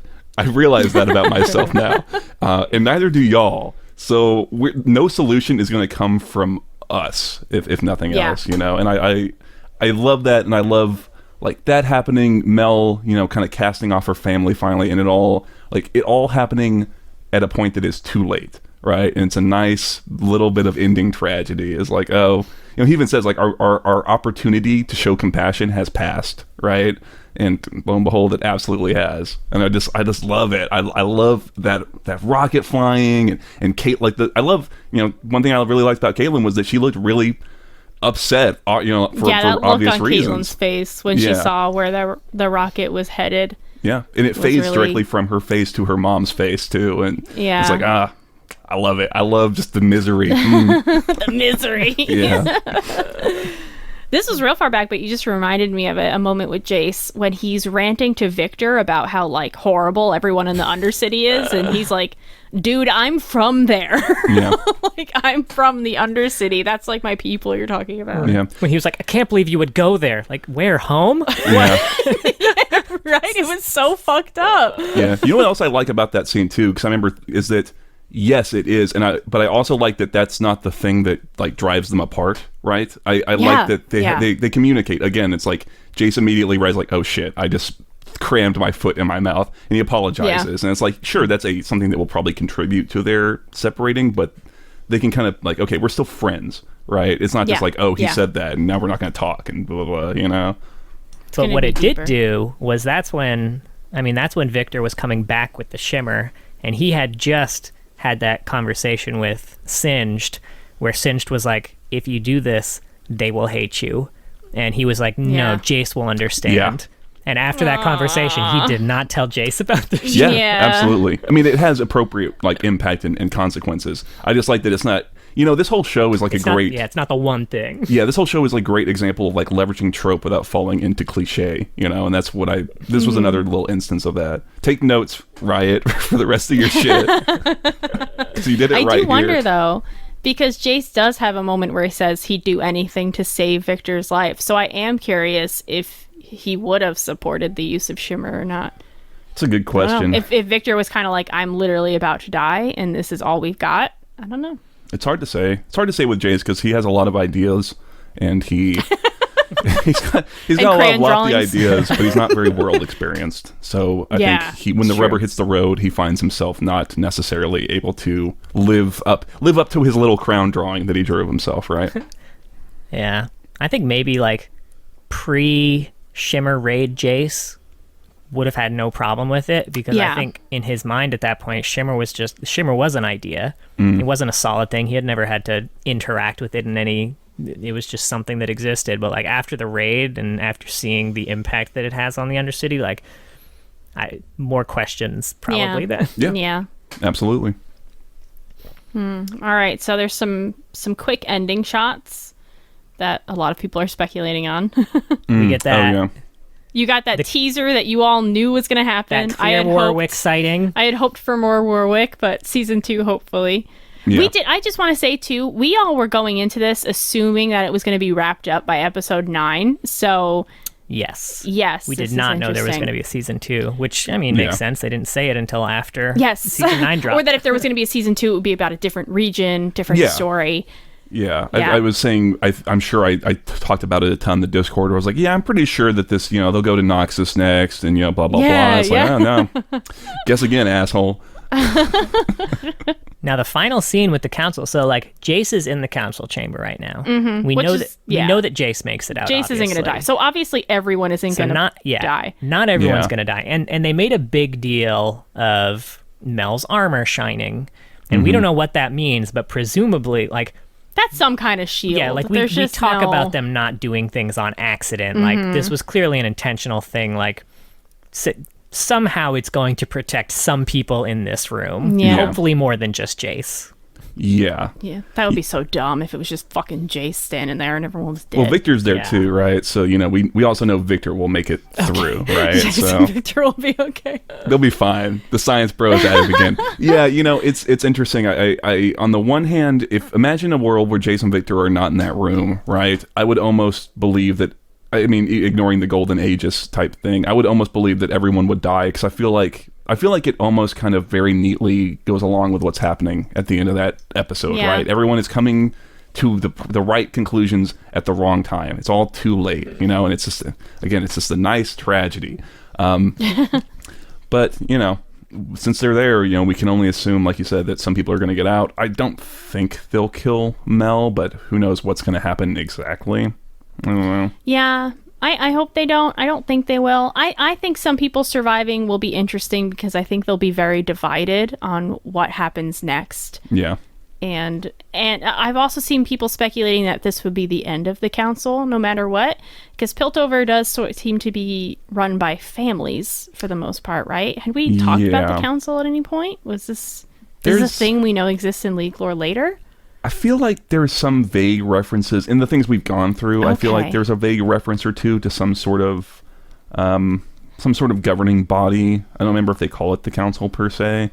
But yeah, I do wonder if like maybe most of them are dead, and a lot of people would kind of point to the leadership as like having failed, and you know, maybe this is getting into like predictions. We're kind of out of what's actually happened. That's fine. We finished. Yeah, you know, I don't know. I kind of feel like it would be interesting to see maybe not out and out, you know, war happen between Zaun. Like maybe they honor the sovereignty agreement, but you know, the council is dissolved, and that makes way for merchant clans to start kind of running things, and then you've got people like Camille who operate in the shadows more between the two cities. I don't know. I'd love to see a Camille edition here, and her is it Pharos? Yeah. Because we know they have a lot to do with Hex Tech, so I like the idea of them sort of gaining power because they've made a discovery with Hex Tech, and that kind of knocks Jace down a little bit and the power he has. I don't know. I just want to see her animated as like I want to see a fucking Camille fight scene in Arcane. I think that would be so cool. Yeah. I think they do a really good job. They would do her fucking justice, man. That would be so fucking good. Yeah. Especially with like her fucking the Attack on Titan ability she has in the Awaken cinematic. That'd be so cool. Man, you could play with like the angles of the camera. You could like bring it down from the top and have a swoop in. Oh man, you could have a lot of fun with it. She would be tons of fun. I really think Urgot would be a great season 2 antagonist. I know we kind of talked about it before. He ties into Noxus because my kind of hope is that by some point in season 2 or maybe into 3, I don't know how they're doing it exactly, we get out of Piltover and Zaun. Like, I like the region, and obviously they're going to stay in there for a while, but at some point it would be nice to...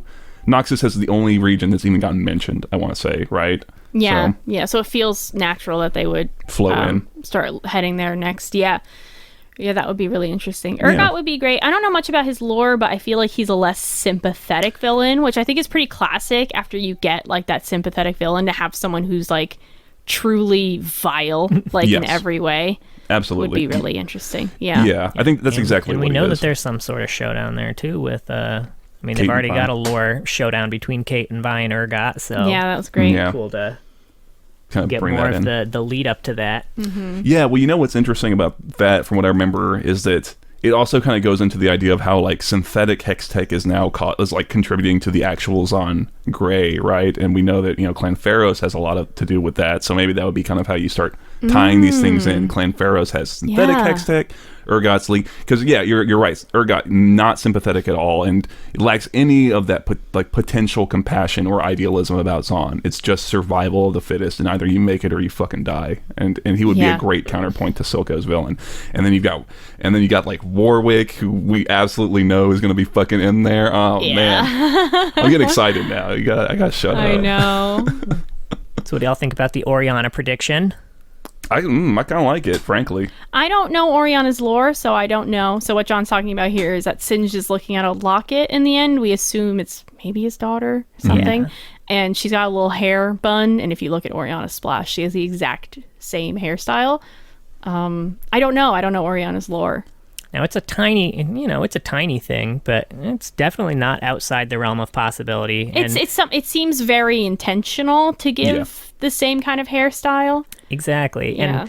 And people were saying that you would need to retcon something, but like you wouldn't even need to retcon anything about her lore, because her existing lore talks about how, you know, her father was a tinkerer and everything in Piltover, and then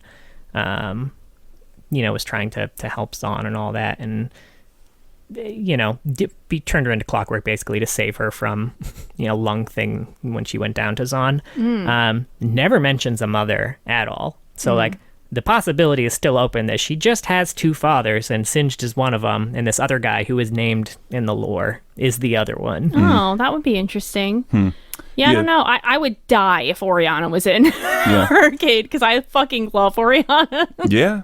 Well, she's a really cool design, and you know what else would be interesting about that is it would kind of make Blitzcrank, if Blitzcrank showed up, feel a little bit less like weird. Like you would start getting into this you would get into this idea of these sort of robotic life forms, and then maybe that kind of ties in also to Victor taking the more glorious evolution slant, right, where he's getting into being more robotic, and you're kind of you get into these questions of what is life, man.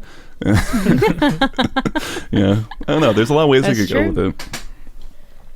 Yeah, and I feel like reading a lot of the Orianna lore too, like the parallels are already there between the two dudes anyway, like starting in Piltover, because we know that Singed worked with Heimerdinger too, even if he was Zonite originally, and so he was in Piltover. Orianna's other dad also worked in Piltover until moving to Zon when he had to pay off like debts. So they both ended up in Zon from Piltover. They both got, they were both harmed by the chemicals down there, and I don't know, we'll see. I like that. I think that would be a really fun way to deal with it. It would be really interesting to see maybe like flashbacks or sequences of Singed interacting with this. I don't know this character from her lore. I'm sure, like you said, I'm sure he's named or whatever. Just as Singed becomes more singed, right? And maybe it's again seems like a lot of good potential for tragedy, and I'm a big fan of that. So clearly, and I mean, it would make total sense too why it's never mentioned in Orianna's lore if he had already turned into a the kind of singed version of himself at the point that we're yeah. I don't know. My tinfoil is that Urgot is that guard of Ambessa's. I don't know at all. That main guard that they show, he's got like a mohawk. They have a few shots of him like he's going to be a character, and he doesn't do anything ever. So I don't know. Every time he walks away, he hits his metal thing on the ground, so it sounds like crab legs walking away. Yeah, and he's got shotgun knees. They didn't get into it much, but but I saw him. Ambessa eating shellfish when he was on screen. Yeah, the signs are all there. I don't fucking know. It just was weird to me that they made a point to kind of like show here's this unique character, because every other Noxian is like masked, but he doesn't ever do or say anything. I don't know. All right. Any final thoughts on season 1 of Arcane? Besides that, it was amazing. Yeah, they knocked it out of the fucking park, man. I had so good. Yeah. I really hope they can maintain the quality bar. I trust that they can, but go to episode 10 or 11 instead of 9. I know they like the 3-act thing, but I feel like just better make the episodes a little longer, just to give everything a little bit more room, maybe. Yeah, and I know Riot's good about this in general, but I want to make sure, like, I hope that they don't have pressure from Netflix to follow very specific release schedules, because Riot's very good at not setting a release date and working on it until it's done, and then like releasing something that's good. Yeah, I mean, if you look at the time between like Stranger Things seasons, I think they give leeway for the shows that are very popular. Like there are massive breaks between seasons of Stranger Things because they know that they got to do a lot of shit in post for that show, and they let it linger. They let it happen. So yeah. So I mean, as long as that happens, I'm sure they'll do good. Yeah. Yeah. Yeah, I don't have much else to say. Good job, Riot. You really fucking did it on this one. Yeah, it was good, everybody. It was great, everybody. So exciting. If you've gotten to this point and haven't watched... okay, well, no, I think everybody's seen it. But I think that's it for the discussion tonight. Thank you for listening. We're on Twitter @Loreheads, and we have a Discord now. There should be a link in the description of this episode. And on Twitter. We also post these on YouTube if you ever want to chat there. And join us next time. Yes. Oh my god, I didn't look up his title. It's been so long. What are we even talking champion. Do you know? I think it's Jin. I think it's Jin. I don't know if there's a second word. I know virtuoso. It might just be the virtuoso. It might be the virtuoso. Yeah. The violent virtuoso. The violent virtuoso. The very evil virtuoso. I got it. It is just the virtuoso. Nice. Vi stands for virtuoso. All right, it's Jin. We're going to talk about Jin.